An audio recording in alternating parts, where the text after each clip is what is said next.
ആക്കട്ടെ എല്ലാവരും ഇൻഷാ അല്ലാഹ് നമ്മൾ നിയത്ത് വെക്കാൻ കേട്ടോ. എല്ലാവരും മനസ്സിൽ വെക്കണം, മനസ്സിൽ കരുതണം. പറഞ്ഞാൽ മാത്രം പോരാ, മനസ്സിലും ചെയ്യണം, കരുതണം എല്ലാവരും. അഊദു ബില്ലാഹി മിനശ് ശൈത്വാനിർ റജീം. ബിസ്മില്ലാഹിർ റഹ്മാനിർ റഹീം.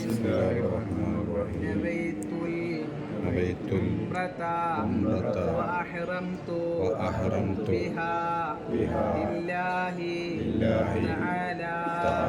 نويت العمرة وأحرمت بها لله تعالى.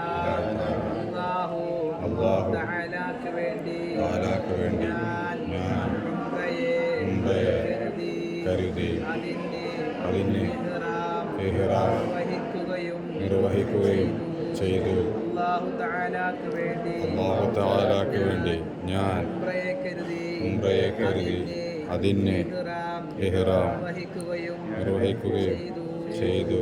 ലബ്ബൈക അല്ലാഹുമ്മ ലബ്ബൈക ലബ്ബൈക ലാ ശരീക ലക ലബ്ബൈക ഇന്നൽ ഹംദ വന്നിഅമത ലക വൽ മുൽക് لا شريك لك.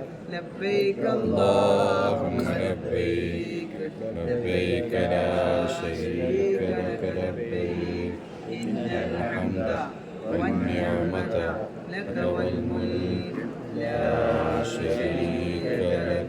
لبيك اللهم لبيك لبيك لا شريك لك لبيك إن الحمد والنعمة لك والملك لا شريك لك. لبيك اللهم لبيك لبيك لا شريك لك لبيك إن الحمد والنعمة لك والملك لا شريك لك. اللهم صل على سيدنا محمد وعلى آل سيدنا محمد.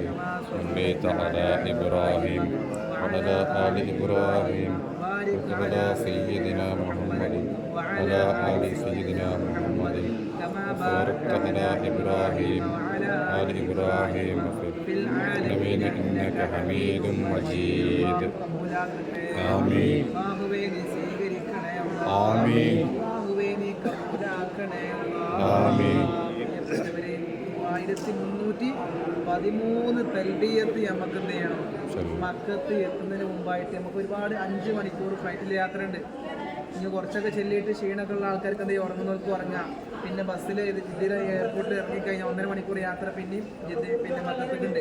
ആ ബസ്സിൽ നിന്നൊക്കെ പരമാവധി മറ്റുള്ള സംസാരങ്ങളൊക്കെ ഒഴിവാക്കിയിട്ട് തൽബിയത്ത് മക്കത്ത് എത്തുന്നവരെ തൽബിയത്ത് എത്രത്തോളമാണോ ചെല്ലുന്നത് അത്രത്തോളം പ്രതിഫലമാണ്. തൽബിയത്ത് ചെല്ലുക, ഇബ്രാഹിമിയ സ്വലാത്ത് ചെല്ലുക, പിന്നെ സ്വർഗം അല്ലാഹുവിനോട് ചോദിക്കാം. പിന്നെ നമ്മൾ കഅബ കാണാൻ വേണ്ടി പോകും അല്ലേ? അല്ലാഹു തൗഫീഖ് ചെയ്യട്ടെ. ആ കഅബ കാണുമ്പോൾ ഏതൊരു മനുഷ്യനും ആദ്യമായി ആ കഅബനോട് എന്താണോ പ്രാർത്ഥിക്കുന്നത് ആ പ്രാർത്ഥന അല്ലാഹു സ്വീകരിക്കും. ആ കഅബ കാണാൻ പോകുമ്പോൾ അതിൻ്റെ അടുത്ത് എത്തുന്നതിന് മുമ്പായിട്ട് 3313 തൽബിയത്ത് നമുക്ക് എന്ത് ചെയ്യണം? ചെല്ലണം. അത് ആ ഏടിലുണ്ട്. കാണാതെ പഠിക്കുന്ന ആൾക്കാർക്ക് എന്ത് ചെയ്യുക? കാണാൻ പഠിക്കലാണ് ഏറ്റവും നല്ലത്. ആ ദിക്റെങ്കിലും നമ്മൾ കാണാൻ പഠിക്കണം. ഏത്? ലബ്ബൈക അല്ലാഹുമ്മ ലബ്ബൈക ലബ്ബൈക ലാ ശരീക ലക ലബ്ബൈക. അല്ലാഹുവേ നിന്റെ വിളിയാളം കേട്ടുകൊണ്ട് റബ്ബേ ദാനങ്ങൾ മക്കയിലേക്ക് കൊണ്ടുപോകും. അല്ലാഹുവിൻ്റെ അതിഥികളായിട്ട് നമ്മൾ മക്കയിലേക്ക് പോവാണ്. അള്ളാഹുവിൻ്റെ അതിഥികളായിട്ട് നമ്മൾ അങ്ങോട്ട് പോവാണ്, മക്കയിലേക്ക് പോവാണ്. അപ്പോൾ അള്ളാഹുവിനോട് എന്ത് ചോദിച്ചാലും ആ കഅബയോട് എന്ത് ചോദിച്ചാലും അള്ളാഹു തരും. ബാക്കിയുള്ള കാര്യങ്ങൾക്ക് ബസ്സിൽ പറയാം. അപ്പോൾ നിയ്യത്ത് നമ്മൾ വെച്ചു. ഇഹ്റാമിൽ ശ്രദ്ധിക്കേണ്ട കാര്യങ്ങളൊക്കെ നീ എല്ലാവരും ശ്രദ്ധിക്കുക. തല മറക്കരുത്, ഉമ്മമാരൊക്കെ നീ മുഖം മറക്കരുത്, മാസ്ക് ഇടരുത്, വേറൊന്നും തുറക്കപ്പെട്ടത് ഒന്നും ഇതാക്കരുത്. ഇൻഷാ അല്ലാഹു കബൂലാക്കട്ടെ. ഇൻഷാ അല്ലാഹ് സ്വർഗ്ഗത്തിന് തൊട്ട് നമുക്ക് അള്ളാഹുവിനോട് പ്രാർത്ഥിക്കാം. എല്ലാവരും ഇവരിലേക്ക് മുന്നിട്ട് ഇൻഷാ അല്ലാഹ് എല്ലാവരും അല്ലാഹുമ്മ ഇന്നി അസ്അലുക